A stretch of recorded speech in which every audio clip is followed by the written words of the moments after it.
Welcome back, everybody, to the final session of the first day of recent trends in algorithms. We've been off to a great start.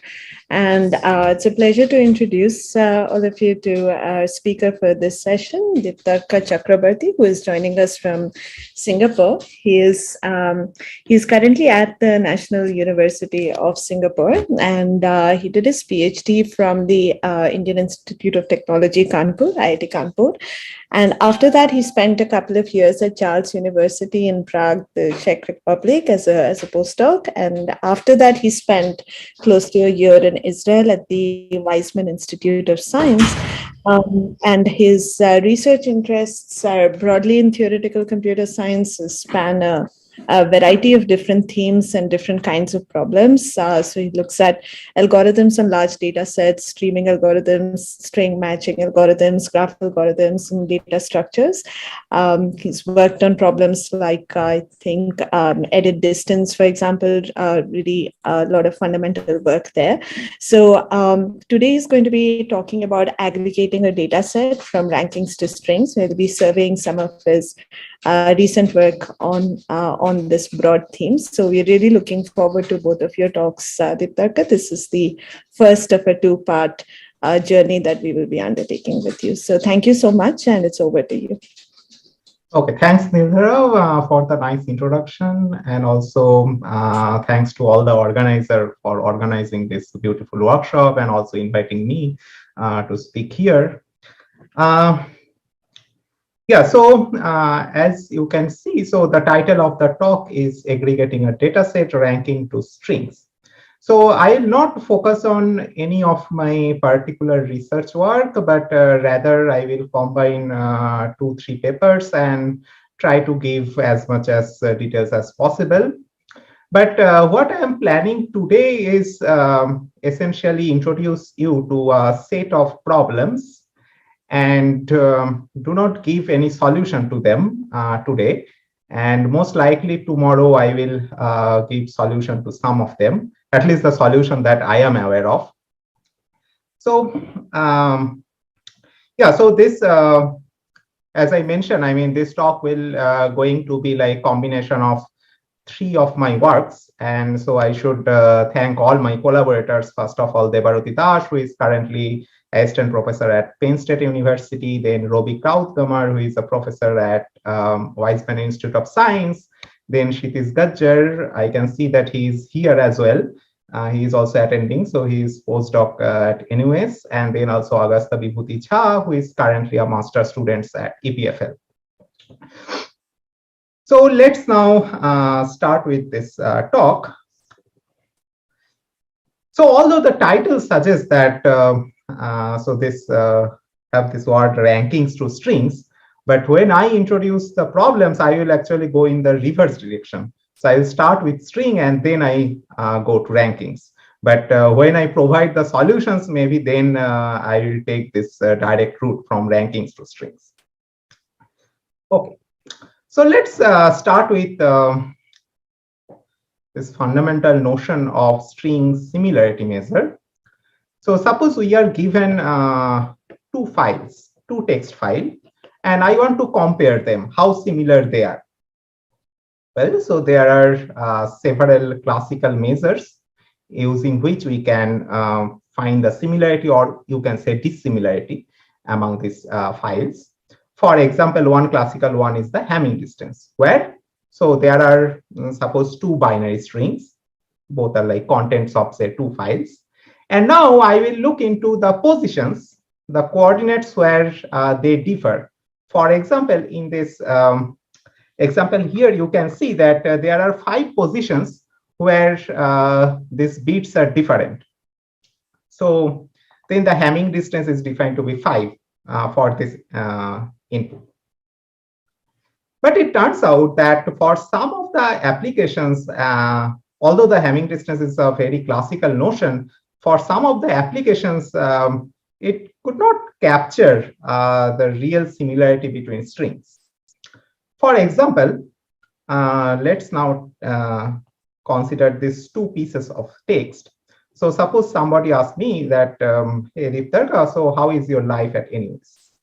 And then maybe somebody else asks me, I mean, hey, how is your life at NUS?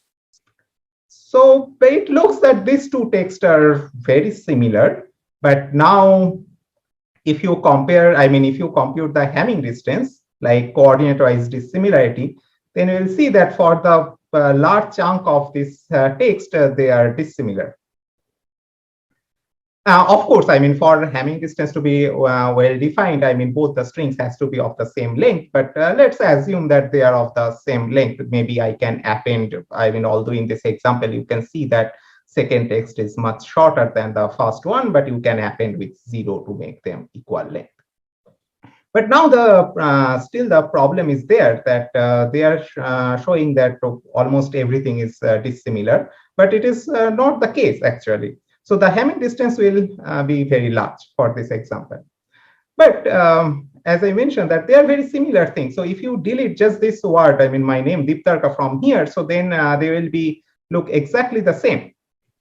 And that is how that is perhaps the motivation behind defining the edit distance. So what is the edit distance between two pieces of text? So this counts the minimum number of edit operation. And this edit operations that varies with the application. But in the most standard model, I mean, what we consider as edit operations are like character insertion, character deletions, or character substitution. Okay, so this deletion and insertions are defined from what we have seen for Hamming distance, because Hamming distance is essentially just character substitution. Okay. So, but this is completely up to us. I mean, depending on the applications, I mean, one can also consider different other set of edit operation, like if there are some large set of text, you can maybe move a particular line completely, and that could be treated as just one single edit operation. Or also you can maybe reverse the block, and that also sometimes could be treated as a single edit operation. Okay, so but throughout this talk, I mean, I will use this standard set of operations. So basically deletion, insertion, and substitution. So now you can see that for this example, so these are small. Okay, so and both Hamming distance and edit distance, they are very classical notion, and there are lots of works on it. And it has several applications. So like file synchronization, for example, when you edit some files, say in the Dropbox or somewhere, and you push them in the cloud, then depending on like how much edits you make in the new file, that will has to be actually computed while you shrink this file to the cloud. And another application could be like in NLP. So for example, auto spell correction. So here you can see that so when I say correction, so one R is missing. So you can see that these days most of the editors can automatically correct them. So these are also another application of edit distance. Then in the pattern recognition, computational biology, database system, and many more. Yeah, so I will not go into the details of the applications in this talk because this is a theory talk. So the one question, fundamental question is like, how do you compute edit distance? I mean, given two strings, how efficiently I can find their edit distance? So most likely all of us know that, I mean, we have learned in our undergrad algorithm course that there is a classical dynamic programming algorithm which can be used to compute this edit distance in quadratic time. And also it turns out that it is almost optimal up to some complexity theoretic assumption. And there are lots of work on approximating the edit distance in better than quadratic time. So yeah, so I am not going to list down this work on how we can efficiently approximate the edit distance, because this talk is not about them. So rather this, actually in this talk, we will not even consider the computing edit distance between two strings, but we will deal with multiple strings and try to consider some of the problems that involves edit distance. So for our purpose, computing edit distance is very simple. I mean, as long as, because since now I am going to be talk about multiple string, so there with respect to multiple string, just quadratic time is just poly time, and it is like a very easy problem computing edit distance. So yeah, but I just wanted to note this, that there are several work on computing edit distance and approximating them. Okay. So now let's talk about a classical big data problem, which is clustering. Suppose there are several text files, and now you want to partition them according to the similarity between the files. So in this slide, I mean, I tried to denote this similarity by this color, if I use different color. So the question is, can we partition them efficiently so that the similar string are in the same partition? So you can think this as some kind of text classification problem or text clustering. So here you can see that all the reddish files should be in the same cluster, then greenish file should be in the same cluster, purple, and then yellow. Okay. And again, I mean, this clustering problem with respect to both Hamming distance and edit distance find numerous applications. So now let me start with one of the very beautiful application, I would say. And yeah, so actually that is how my journey towards this set of problems begin. I mean, I was introduced with this problem, and then I start looking into the more theoretical question involved here. So this application is like DNA storage system. So now we are dealing with the big data, and there are huge amount data we have to store, and soon maybe our current technology will fall short in storing such a huge amount of data. And so that's why many people propose various different techniques or technologies to store such huge data. And one of them is using the synthetic DNA. So yeah, sorry. So I am not, sorry. Okay. Yeah, so I am not going into details. I mean, like why DNA storage should be better than the magnetic tape system and all, because even I am not completely aware of all these details. But let me abstract out like what are the theoretical problems that we will get from there. So what happens in the DNA storage system? So we are given a data and we have to store them. And now there are several pre-processing involved before storing a data. So generally first, it has to be encoded in some sequence of alphabet, only A, C, G, T. So this 4-letter alphabet, and then people randomize that sequence using some of the pseudo-random sequence, then use some of the error correcting codes, and then finally whatever we get, that is stored in a synthetic DNA. Okay, that is synthesized in the synthetic DNA. And now, well, while actually they are synthesized in this DNA, so they are also divided into small chunks. And due to this pre-processing, since we already randomize it, you can see that different chunks, the distance between them are pretty large. And here, when I talk about distance, I will always consider the edit distance.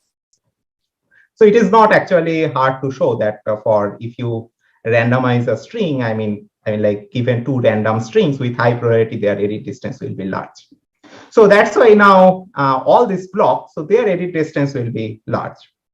And that's why I use different color there. But now, I mean, this is fine, the storage part. Now the problem comes like, how do I access them? Because they are synthesized in some biological system, some DNA. Well, so this data can be accessed using next generation sequencing device.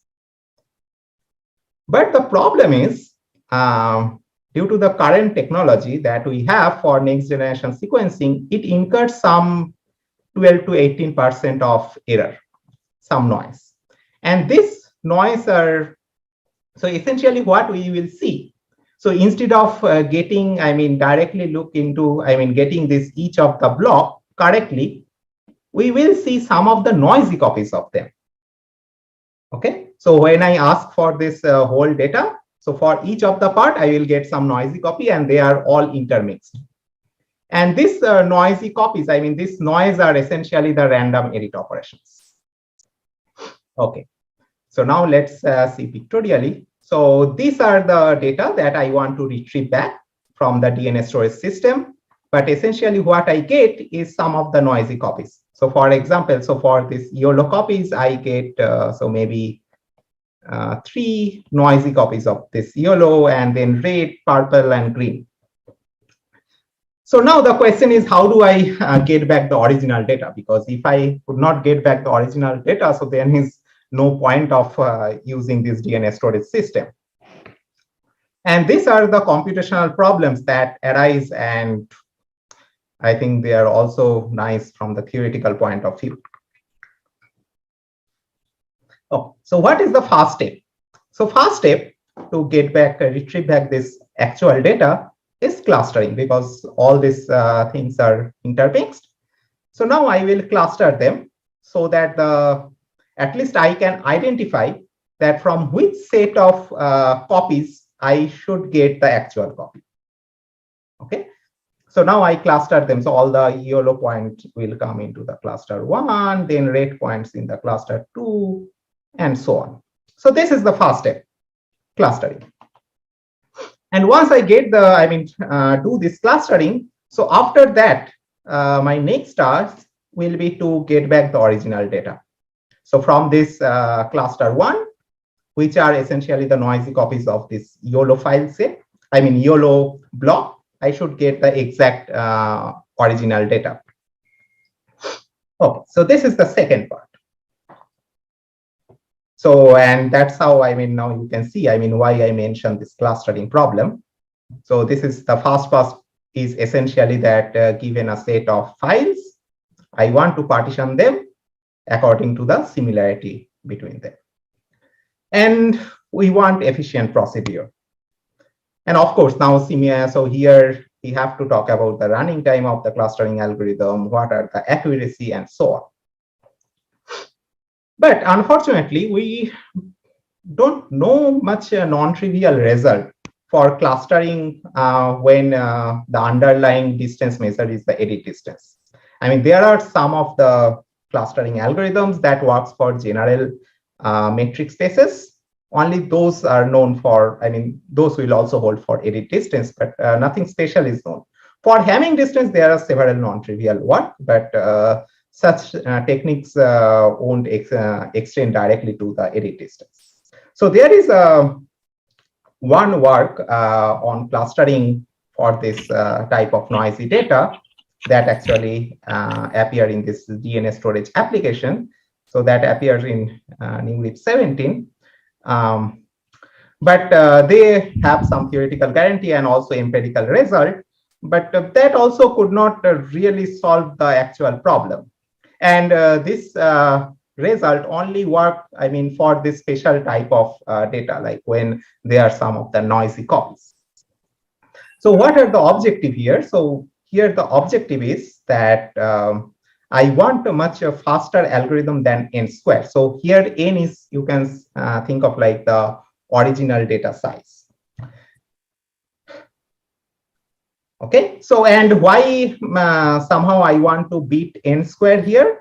Because if you think of like, so if the original data is of size n, so then even if I divide them into constant size block, so there will be at most theta n block. And since these are noisy copies, maybe just by computing edit distance between all the pair of these noisy copies, I can be able to cluster them with sufficiently large probability. Okay, so yeah, so this is the clustering problem. But this is again not really the topic of this talk. I will not go into the details because we don't know much about this problem. But I just wanted to introduce you to this problem because this is like the first part of the DNA storage system. So what we'll be mostly focusing on in today's and tomorrow's talk is the second part of the this application. So as I mentioned that after clustering, so the second step is to get back the original data from the cluster. So now from now on, what we will consider that suppose we have an efficient clustering algorithm and we get the cluster. So now even if we get the cluster, how do we reconstruct the original data? Okay. Yeah. So now here is the formal description of the problem. So this problem is referred to as the trace reconstruction problem. So here our objective is to reconstruct an unknown string from its noisy observable copies, and each of these observable copies are also referred to as traces. So there is an unknown string x. So we will use n to denote the length of it. And now the noisy copies are x1, x2, xm. And our objective is to recover x. So you can see that this is exactly the problem that we have seen in this DNA storage application in the second step. So now what are our goals? First of all, we want to use as few samples as possible. Second, we want to minimize the error while recovering this unknown string. And third, of course, we want efficient algorithm. Okay. And this problem actually has been studied a lot. So there is a huge line of work which consider this trace reconstruction problem under different noise models. Okay. So here is, suppose this is our x. So I don't know why the first part is colored as blue. So actually, yeah, so there is nothing special here. Anyway. So this original string x is passed through the noise channel, and I get one noisy copies xi. So there are different noise channels that people consider in the literature. So one of the most simplest model is the substitution model, where each symbol is flipped with probability p. And somehow this model is slightly easier to handle. I mean, like a reconstruction of the original, the unknown string, when the underlying model is the substitution channel, is pretty simple. Now, the more challenging one is the deletion channel, where each symbol is deleted with probability. And even more challenging one is the insertion deletion channel, where you delete some character with probability p by 2. You can also insert some randomly chosen symbol with probability p by 2. And with remaining probability, maybe you can keep the symbol as it is. Okay. And well, so this is not really the most general model, because I mean, most general probabilistic model, because in some of the applications, these probabilities could be different. Maybe with P1 probability, you delete, with P2 probability, you insert, and there could be also some probability of substitution. But essentially, generally, whatever be the result that work for this type of simple insertion deletion model with the same deletion and insertion probability, they generally extend easily to this most general model. And now you can see that this channel is exactly what we have encountered in the DNA storage application, because there, when we have seen this next generation sequencing step generate these noisy copies, those noises are this type of random insertion deletion noise. So then if you can solve the trace reconstruction problem, in this particular model, then it will also give us efficient way to get back this stored information in this DNA storage system. Okay, so we will consider this insertion deletion channel. Okay, so any questions so far? Yeah, please feel free to stop me anywhere and just ask me question if you have anything. So our current target is, given this X size, we have to generate the X, right? Yes. Okay, okay. And is the number of samples somehow, I mean, do we get to control that, or is it a function of the error probabilities somehow? Yes, so it will be some function of error probability. Right, okay. Yeah, because I mean, like if you see say 1 or 2 samples, maybe it is unlikely that we'll be able to reconstruct. Correct, makes sense. Okay, so in the literature, so there are two cases that people consider with respect to the unknown string. So the first case is like the most general one, worst case. So like unknown string is arbitrary. So although the random noise channel is probabilistic, but the unknown string is arbitrary. And in the another case, the unknown string is an uniformly randomly chosen string. So this is the average case model. And some of you might wonder, I mean, is it just for sake of simplicity, sake of fun, or what? I mean, maybe, sorry, okay. Maybe you may wonder that maybe I just want to solve worst case version, but I cannot solve it, and that's why I just tweak it to first solve the average case. So this is not exactly the case, because even the average case version has application. Like just now, the DNA storage application that I mentioned, that is essentially the average case, because if you recall that I mentioned that in the pre-processing step, somehow I randomize the stored data. So that's why whatever the data being stored is almost like a random looking string. Although it is not exactly random looking because of application of some of the error correcting code there, but this is roughly random looking. So that's why you can think of like, if you can get a good algorithm for this average case version, that we should be able to apply in this DNA storage application. Oh, so now what is known? Because I mentioned that already there is a long line of work on it. So in the worst case version, so first of all, okay, so whatever be the this long line of work that I mentioned, so all of them actually consider the exact reconstruction. Okay, so I want to basically they consider this unknown string to be reconstructed exactly. So not even a single error there. And for that version, I mean, like exact reconstruction, the current upper bound for worst case is like exponential. So it is 2 to the n to the 1/5 traces are needed. And on the other hand, the lower bound is like only polynomial n to the 3/2. So there is this huge gap.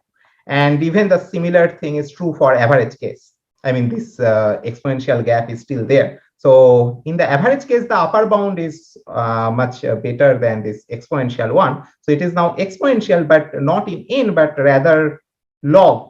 So it is e to the log n to the 1/3. And so this is sub-polynomial traces. And the running time is also almost linear.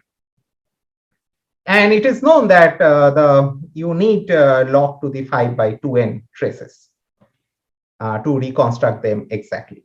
And again, you can see that there is a huge gap between the current upper and the lower bound. Okay. But what about approximation? Because all of these are for exact trace reconstruction. But maybe for many applications, we don't need exact trace reconstruction. For example, this our favorite DNA storage system application. Since we use error correcting code in the beginning, maybe even if we could reconstruct up to certain error, then it is fine. So that's why it suffices to recover a string Z that is close to the unknown string X. It should not be like exactly equal to X. And edit distance is a natural closeness measure when I consider this closeness between the reconstructed string Z and the unknown string X. And why it is natural? Because our this noise is also like edit noise. So that's why the edit distance, I guess, is a natural choice. Okay. So what we can do trivially, what we can argue trivially here?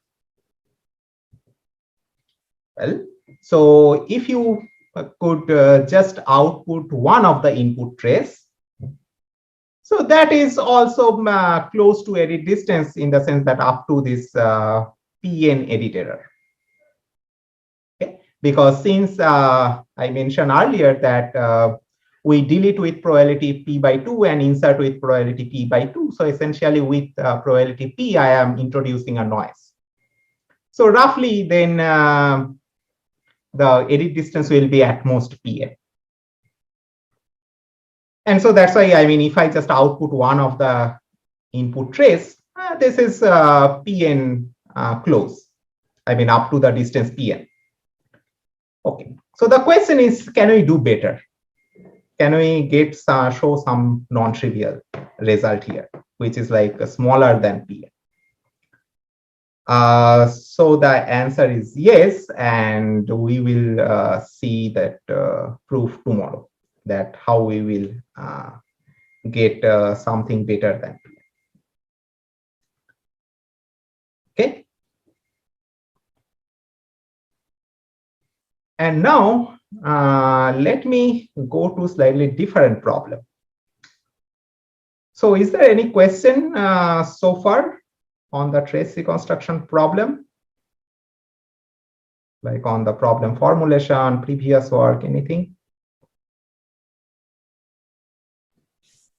No, it looks like we're all good here. Yeah. Okay.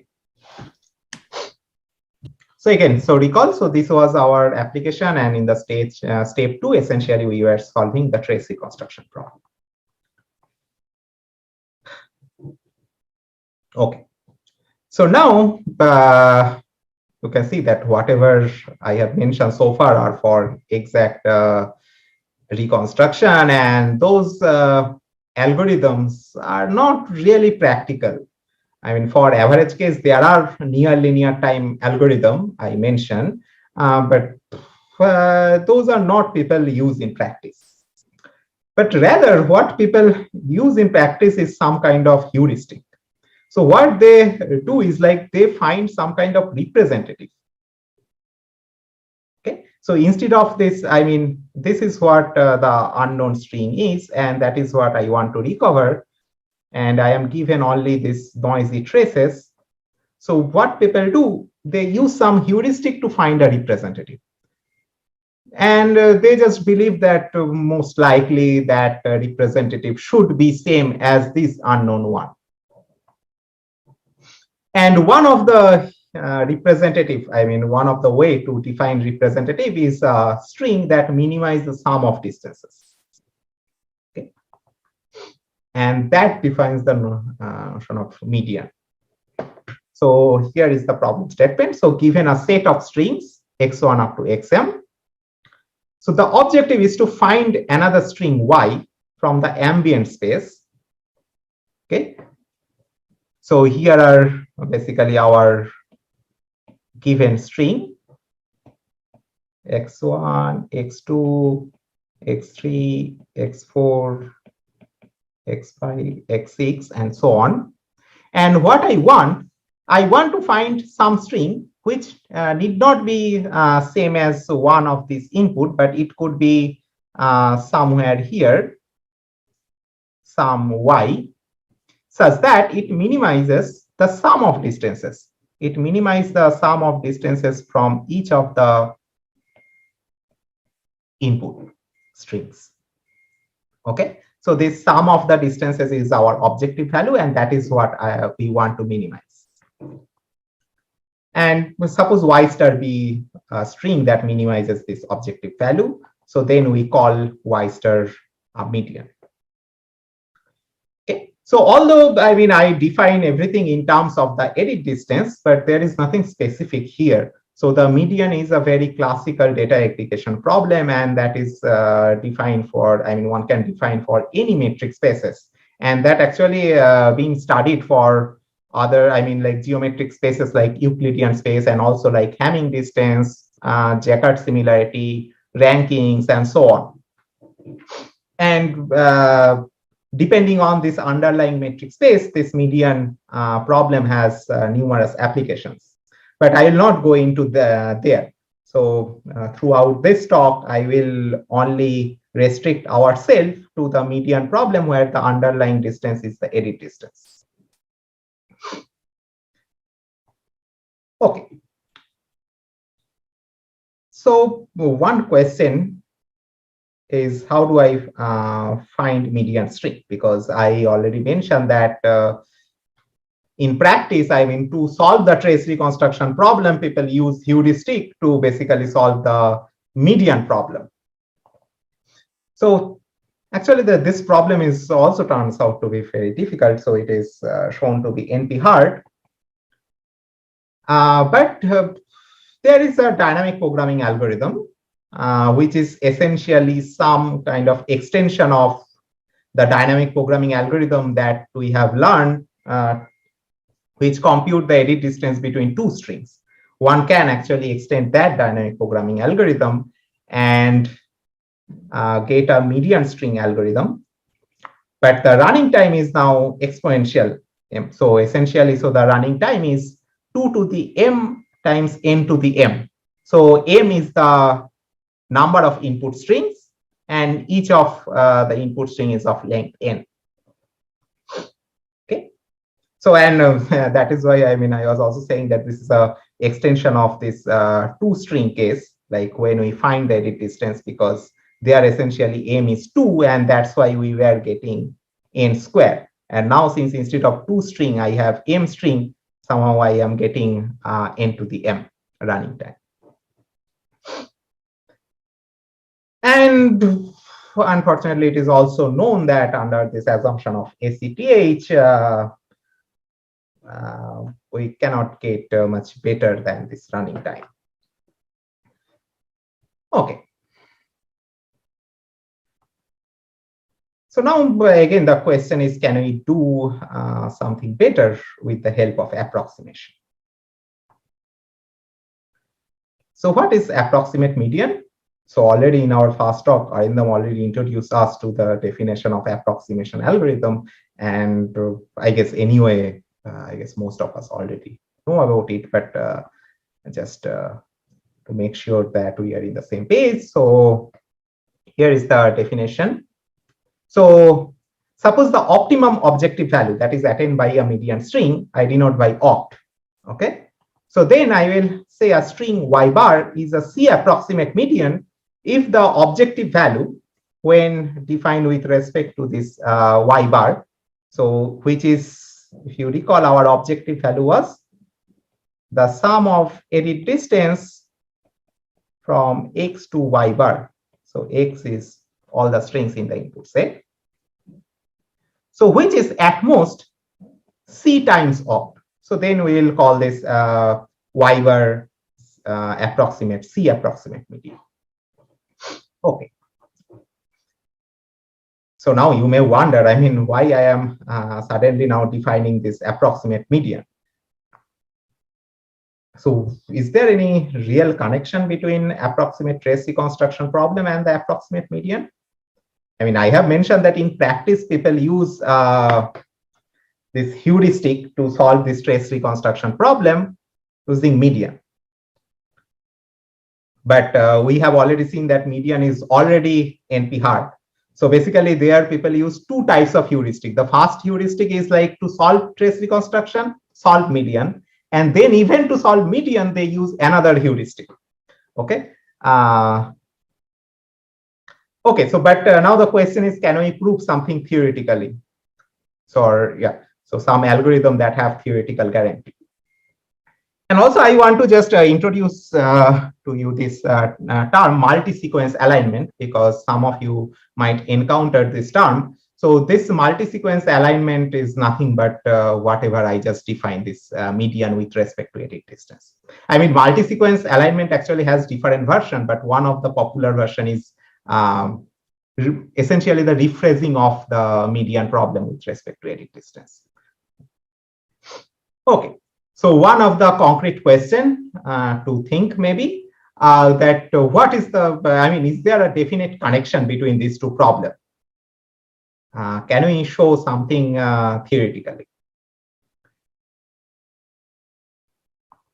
Okay, so maybe you can think about this problem today, and I will come back to this tomorrow. Okay, so what are the questions we encountered so far? So first, I ask you the question that how do we cluster a set of text with respect to edit distance? And the second question was how to perform approximate trace reconstruction efficiently. If you recall, so this was essentially our step 1 in the DNA storage application, and this was our step 2. And that is how we get to see these two problems. And then the third question was, what is the connection between approximate trace reconstruction and approximate median?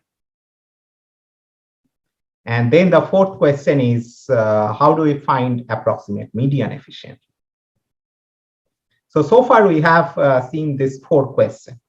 And I also mentioned that this first question we will not talk about today or tomorrow. Okay, so essentially what we will be seeing from now on is try to answering these 3 questions. Okay, so maybe let's take a pause for a few seconds, and if any of you have any questions so far on this problem formulation, you can ask me.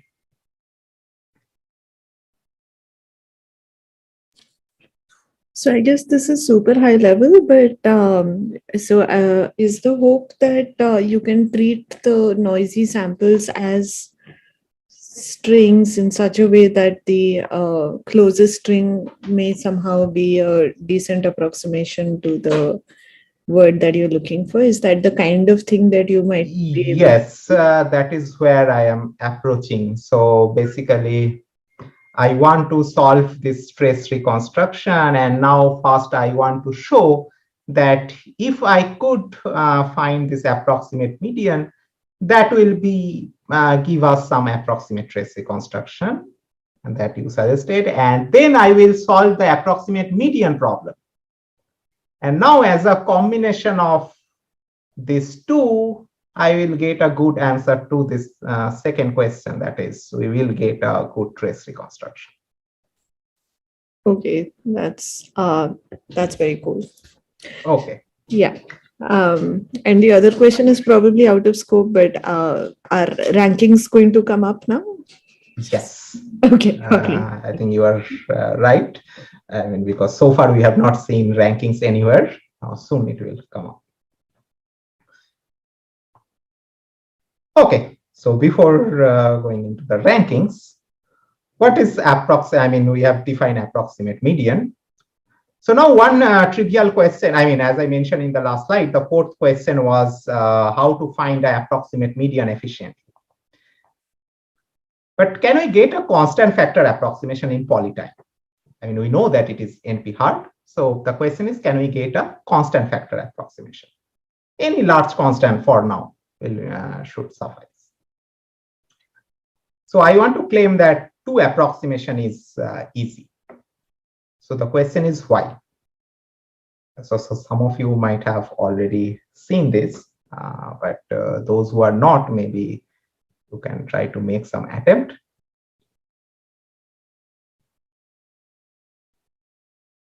I mean, here we are not asking for like super efficient algorithm, just polytime algorithm should be fine, as long as it gives us 2 approximation guarantee.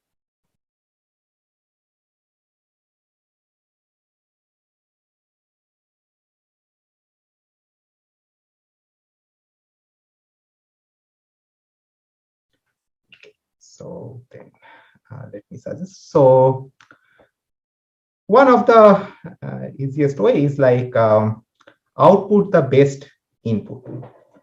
If you recall, so when I define the median problem, I say that we are given all these input point, x1, x2, x3, say x4, x5, x6. And now I am asking you to find something which may not belong to this input set, which could be some arbitrary point from the ambient space.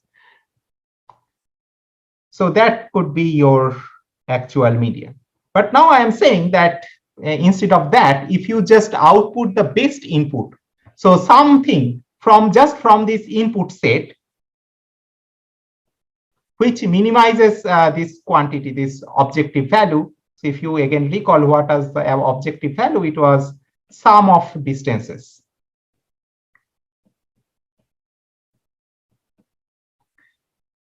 So now I am saying that whatever be the best input, that should give two approximation. Why? This is just because the application of the triangle inequality. So let's try to see it. I mean, it is not difficult. It is pretty simple. So let's consider the closest point to this. I mean, there is this unknown actual median. Okay, so y star. And so consider the whatever be the closest point among this input set is. Suppose this is z. Okay. So now what is this objective value? So the objective value is summation x to c, x is from s. And now I use the triangle inequality, and which enables us to write this in the following form: edit distance from z to y star plus y star to x. Okay. And now what I consider? So this is the closest to this unknown y star. So then I know that this quantity is definitely smaller than equal to this quantity, right? Because just by the definition of closest, so I know that for all x in S, the edit distance of z to y star is at most edit distance of x to y star for all x. So that's why now I can replace this quantity by twice y star to x. So which is twice y star to x, and this is essentially the objective value with respect to y star, and since y star we consider as the unknown median, so this is essentially our opt.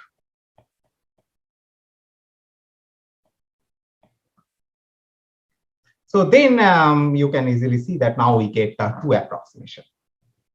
Okay. So now since this whatever be the closest to y star is giving us two approximation, then now if we minimize over the set of all strings in the input, definitely we'll get something better than that. So that's why the best input will give us two approximation. And another interesting thing is that there is nowhere I use the fact that it is edit distance. So only thing we used is that it follows the triangle inequality. So that's why this argument holds for any metric space. So for any metric space, essentially, if you output the best input, it will give you two approximation for the median problem. Okay. So now, yeah, so is this argument clear? And I think this is a pretty simple argument, and I guess most of you have already seen this argument before. So yeah, so this holds for any metric. So now the question is that for edit metric, can we prove something better? So what about say Peters, or like even breaking below 2? Can we get something say even like 1.9? Can I get 1.9 approximation when the underlying metric is edit distance? So this is the question we want to solve from now on. Okay. So now let's take a special case. So the Hamming distance. So Hamming distance is a special case of edit distance because for edit distance, the set of edit operations are insertion, deletion, substitution. On the other hand, for Hamming, we only have substitution. So it turns out the median problem for Hamming distance is very simple. Why? So suppose these are our input strings and I want to compute the median. So now let's look into one column, okay? So suppose, okay, so forget about everything. So suppose you are given only this data 1, 0, 0, 0. So these are 4 data points. What is the median?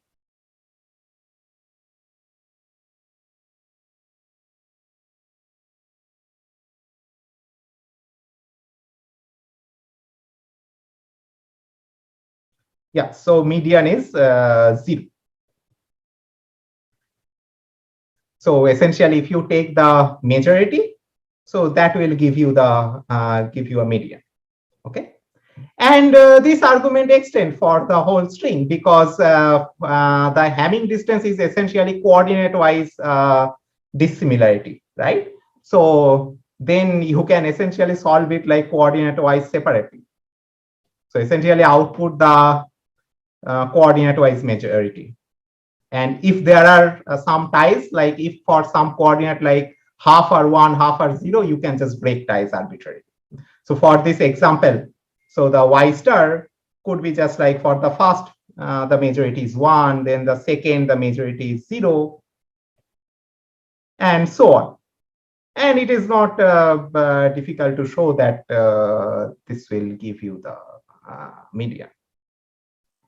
I mean, of course, I am not saying the median for Hamming is unique in the sense that since I am breaking ties arbitrarily, so for the columns,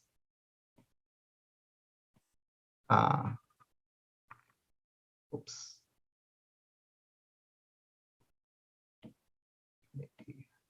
Anyway. Okay, so suppose I look into this particular column, you can see that there are exactly 2 1s and 2 zeros. So we have 2 choices. So no matter what you, whether you choose 1 or 0, both will lead to a median. So that's why medians are not unique, but it is very easy to compute. I mean, you can find one median with this algorithm. But that is not the case for edit. Okay. So this is one special case. And now comes the ranking part. So what about the permutation? So this should be another special case. So what do I mean by permutation? So you can treat the permutation of 1 to n as a string. So essentially, instead of considering arbitrary n-length string, consider the permutation. And now just the distance measure, you consider the edit distance. Okay. So what is the edit distance between 2 permutation? So the minimum number of insertion and deletion.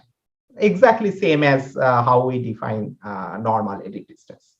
But just don't consider the substitution operation, only because I have to make sure that both this, I mean, after applying these edit operations, I should also go to a permutation. So that's why let's restrict ourselves to insertion and deletion. So for example, I mean, suppose these two are 2 permutation from 1 to 9. And now what is the distance?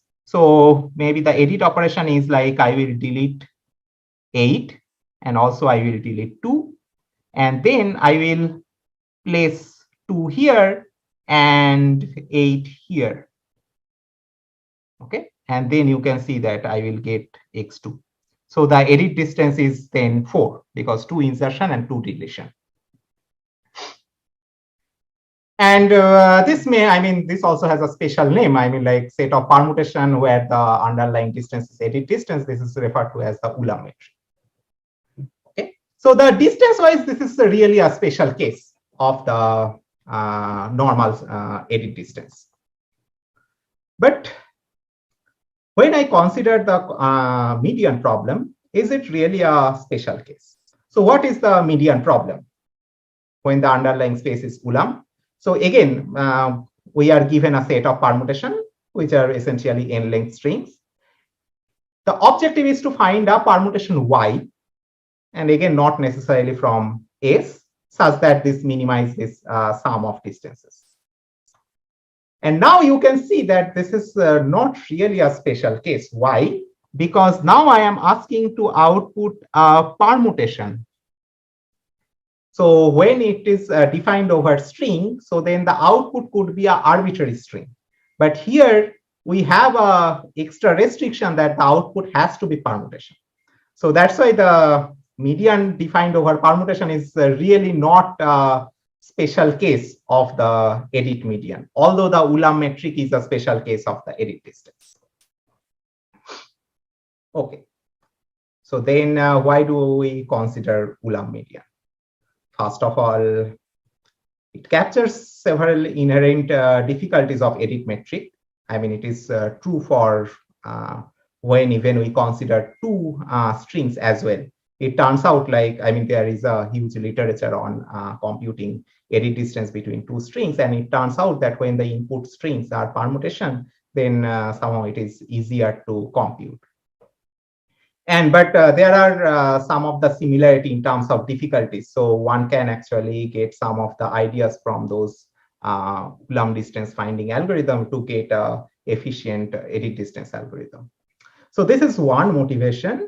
And another motivation is like permutation you can view as rankings. And Ulam distance is just an interesting dissimilarity measure among the rankings. So why these are rankings? So now suppose there are 6 positions in some institute, and these are like hierarchical position. Okay, so this is like the topmost position, this is the second topmost, and so on. And there are 6 candidates. And now there are people who actually vote or rank them. So maybe the voter 1 ranked the 6 candidate in this way. So 1, 6, 5, 3, 4, 2. Then the voter 2, 2, 1, 5, 3, 4, 6.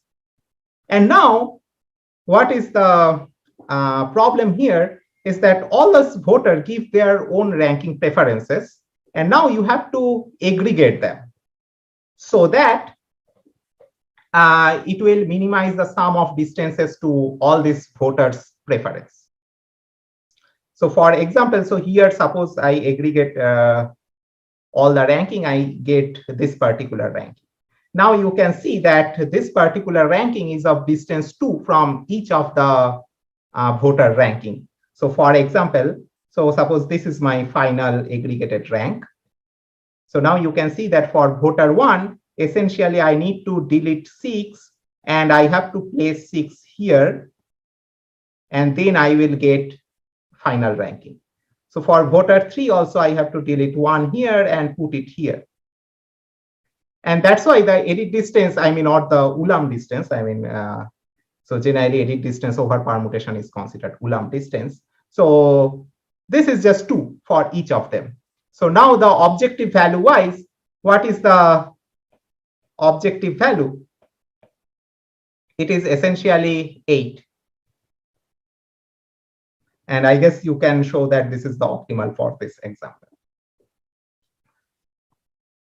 And this particular problem has, again, several applications, starting from social choice theory, sports, database, statistics, internet, and so on.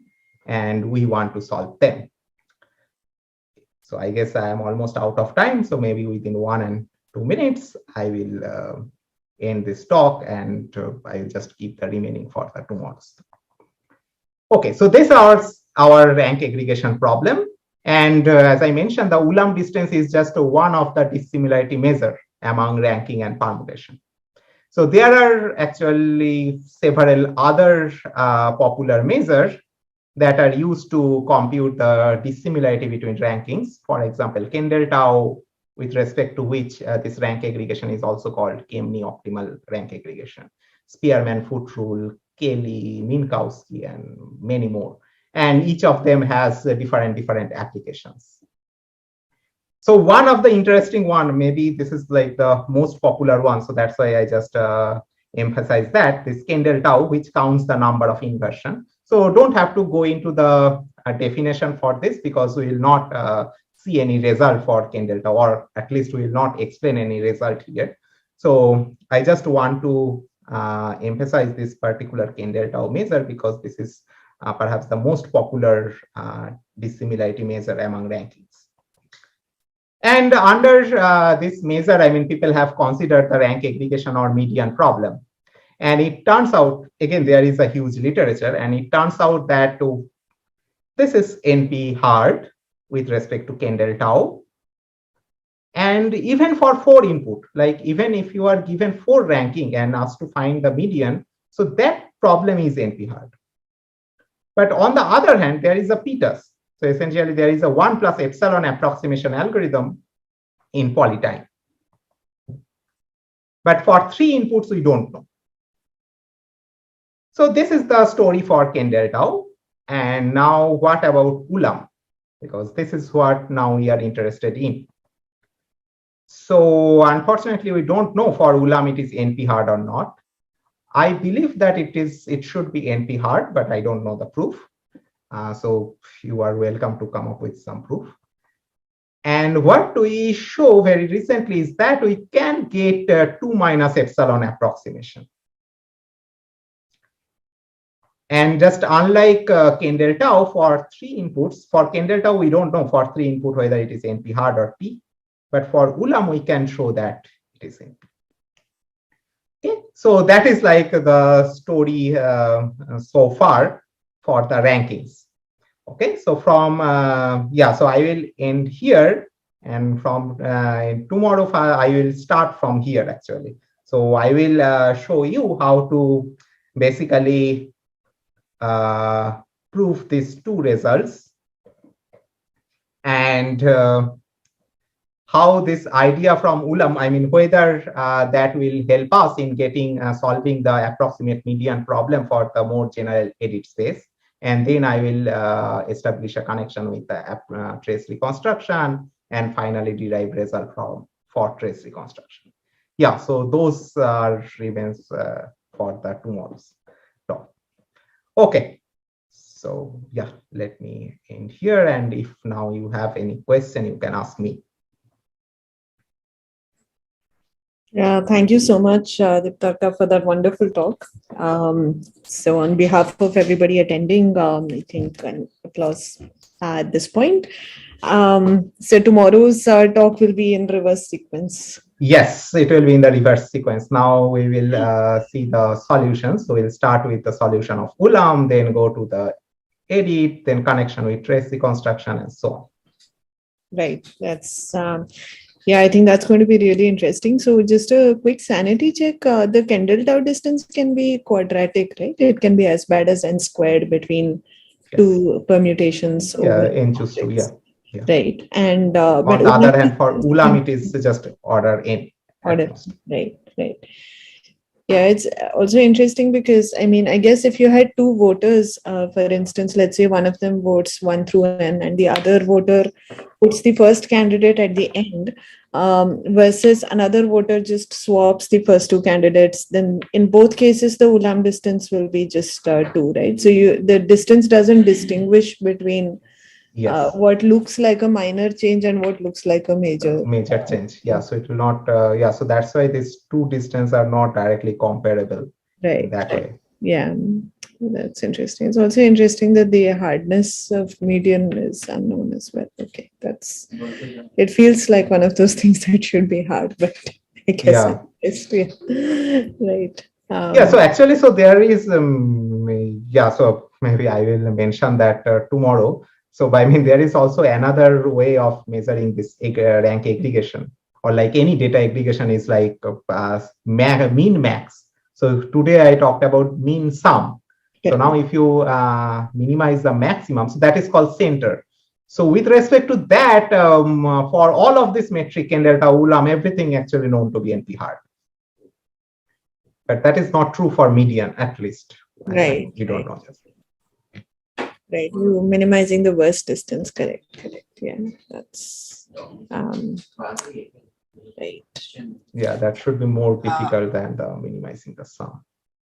Correct. So Anirban, go ahead. Yeah. So I mean that's very interesting because we had come up on in our class that we sort of have that we discuss distance functions beginning of data science thing. We had come up on this thing about that what other properties would be nice to have this, right? And at one of the discussions we came up on this property that it would be nice if we can calculate sort of medians easily. Mm-hmm.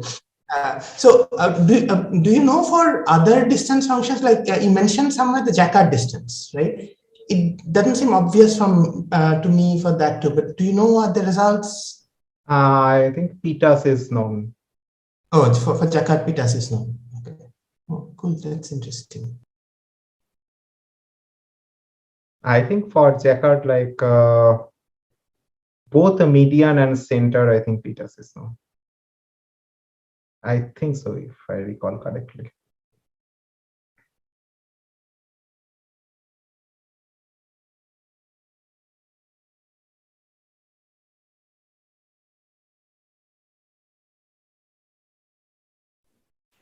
So are there any other questions? Feel free to unmute yourselves if you'd like to. I don't see any questions in the chat.